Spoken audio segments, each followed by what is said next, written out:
صبح کے وقت حضرت قمر نے 20 دفعہ ابالی ہوئی چائے کا پیالہ تیار کیا اور بغیر چینی اور دودھ کے پی گئے۔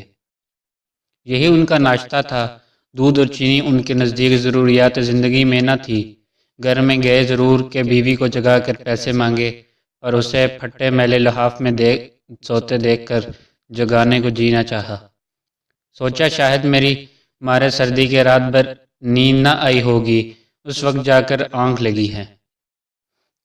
کچھ نیند جگا دینا مناسب نہ تھا، چپکے سے لوٹ گئے۔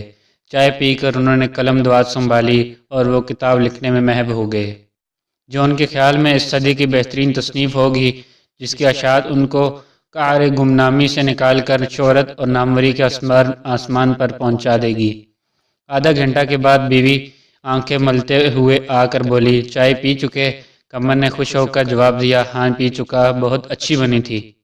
مگر دودھ اور چینی کہاں سے لائے؟ آج کل سادہ چائے اچھی معلوم ہوتی ہے، دودھ اور چینی ملانے سے چائے کا ذائقہ بگڑ جاتا ہے۔ ڈاکٹروں کی بھی یہی رائے ہے۔ یورپ میں تو دودھ کا بالکل رواج نہیں، یہ تو ہمارے ہاں رئیسوں کی ایجاد ہے۔ نہ جانے آپ کو پھیکی چائے کیوں کر اچھی معلوم ہوتی ہے، مجھے جگا کیوں نہ لیا، پیسے رکھے تھے۔ قمر نے جواب نہ دیا اور پھر لکھنے لگے۔ جوانی ہی میں انہیں یہ بیماری لگ گئی تھی اور آج 20 سال سے وہ اسے پالے ہوئے تھے۔ اس بے نیازی کی شان سے جو جوابدیوں کی امتیازی صفت ہے، انہوں نے کسب معاش کے کسی اور ذریعہ کی طرف توجہ نہ کی۔ اس بیماری میں جسم گل گیا، صحت گل گئی اور 40 سال کی عمر ہی میں بڑھاپے نے آ کر گھیر لیا۔ مگر یہ مرض لا علاج ہے۔ طلوع آفتاب سے آدھی رات تک یہ ادب کا بیچاری دنیا و معافیہ سے بے فکر صحن میں غرق رہتا۔ اب انہیں یہ شبہ ہونے لگا تھا کہ میرے مضامین میں کوئی خوبی مانی ہی نہیں، اور یہ انکشاف بدرجہ غایت ہمت شکن تھا۔ یہ عمر عزیز یوں تلف ہو گئی۔ یہ تسکین بھی نہیں کہ دنیا نے ناقدری کی، مگر ان کا کارنامہ حیات حقیر نہیں۔ ضروریات زندگی کھٹنے زہد کی حدود کو بھی پار کر چکی تھی۔ اگر کوئی تسکین تھی تو محض یہ کہ ان کی رفیقہ حیات ترک و احصار میں ان سے بھی بڑھی ہوئی تھی۔ سکینہ استوا حالی میں بھی مطمئن تھی۔ قمر کو دنیا سے شکایت ہو مگر ہمیشہ اس کی دلجوئی کرتی رہتی تھی۔ اب نصیبوں کو رونا تو دور کی بات تھی، اس نے کبھی ماتھے پر بل بھی نہ آنے دیا۔ سکینہ نے چائے کا پیالہ سمیٹتے ہوئے کہا، تو جاگ کر گھنٹہ آدھا گھنٹہ کہیں گھوم پھر کیوں نہیں لیتے؟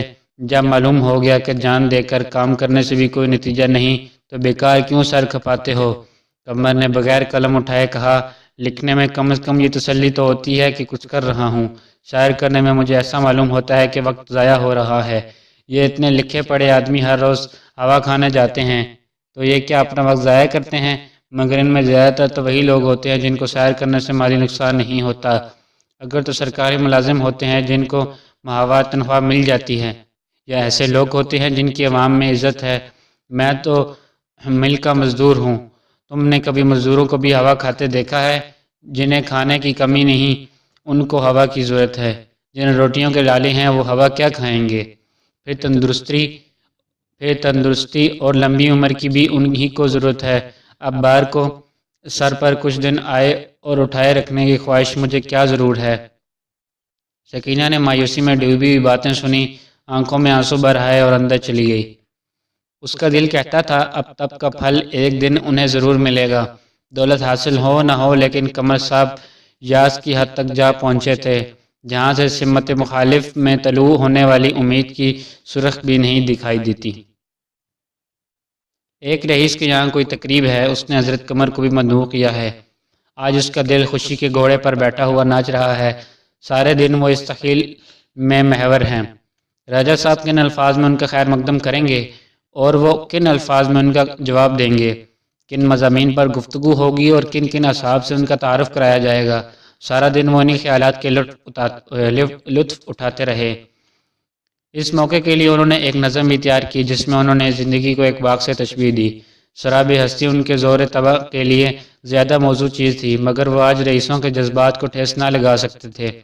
دوپہر ہی سے انہوں نے تیاریاں شروع کی، حجامت بنائی، صابن سے نہائے، سر میں تیل ڈالا۔ وقت کپڑوں کی تھی، دقت کپڑوں کی تھی۔ مدت گزری جب انہوں نے ایک اچکن بنوائی تھی، اس کی حالت بھی اس کی سی تھی جیسے ذرا سی سردی یا گرمی سے انہیں زکام یا سر درد ہو جاتا تھا۔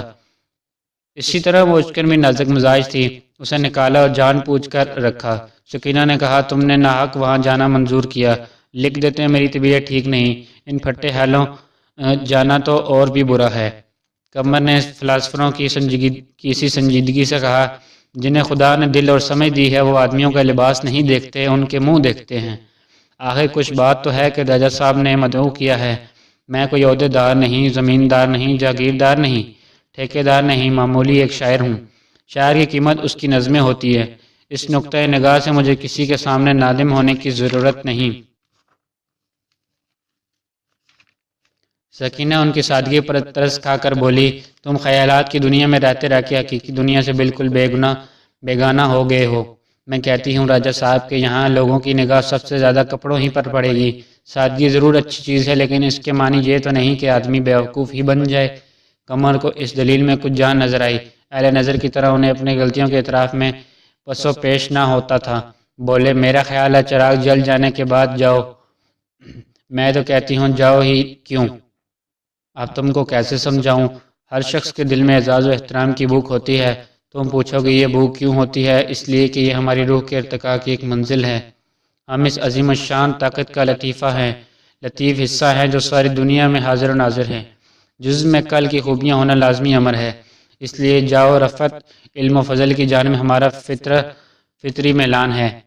میں اس ہوش کی معیوب نہیں سمجھتا، ہاں چونکہ دل میں ضعف ہے۔ اہل دنیا کی حرف گیریوں کا خیال قدم قدم پر دامن گیر ہو جاتا ہے۔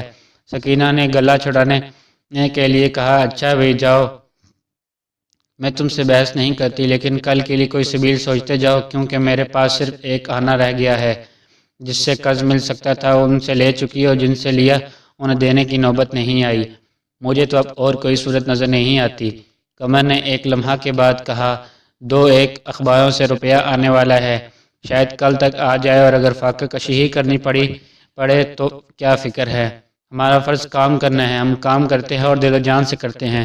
اگر اس کے باوجود فاقہ کرنا پڑے تو میرا قصور نہیں، مر ہی جاؤں گا۔ ہمارے جیسے لاکھوں آدمی آئے دن مرتے رہتے ہیں، دنیا کا کوئی کام بند نہیں ہوتا۔ تم ہی کہو جو کچھ کرتا ہوں اس سے زیادہ میرے امکان میں کیا ہے؟ ساری دنیا میٹھی نیند سوتی ہے اور میں قلم لیے بیٹھا رہتا ہوں۔